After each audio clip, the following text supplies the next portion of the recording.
नमस्कार दोस्तों, Rajpati channel Bhojpuri song में हार्दिक स्वागत है आप सभी का। बहुत ही प्यारा ललन विवाह गीत है, कैसा लगा कमेंट में आप लोग ज़रूर बताइएगा हमें। अम्मा की डड़िया पे बोलेला सोगनवा, अरे बोलेला सोगनवा, अरे हमें चलबो तोरी बारिया तेरे लालनवा, अरे हमें चलबो तोरी बारिया तेरे लालनवा।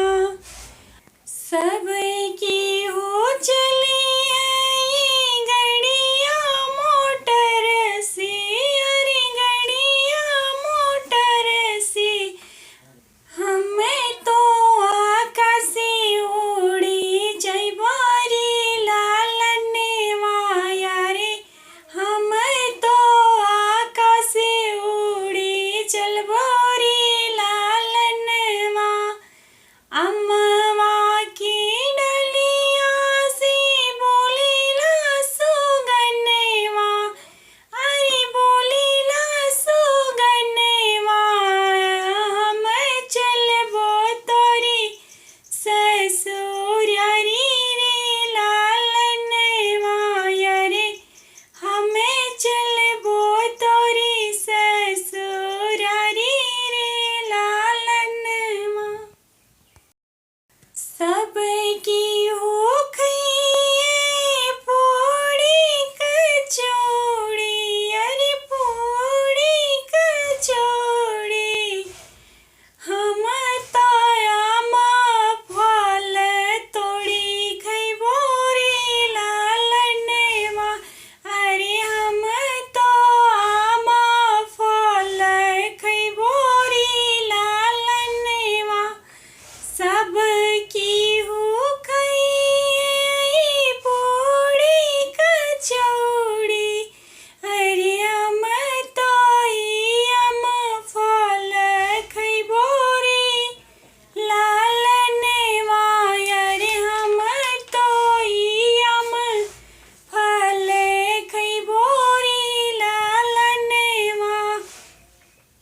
अम्मा की डलिया के बोलेला सोगनवा, अरे बोलेला सोगनवा, हमें चलबो तोरी बारिया तेरे लालनवा, अरे हमें चलबो तोरी बारिया तेरे लालनवा।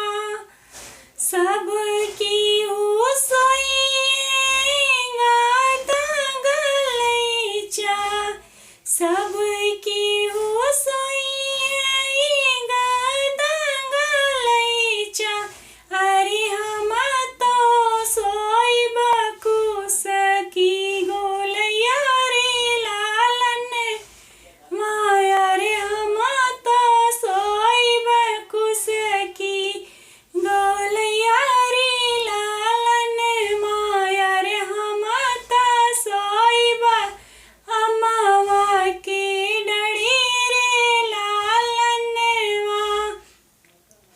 अम्मा की डड़िया पे बोलेला सोगनवा, अरे बोलेला सोगनवा, अरे हमें चलबो तोरी ससुरारी रे लालनवा, अरे हमें चलबो तोरी ससुरारी रे लालनवा। वीडियो अच्छा लगा हो तो प्लीज़ लाइक शेयर सब्सक्राइब जरूर कीजिएगा। धन्यवाद दोस्तों।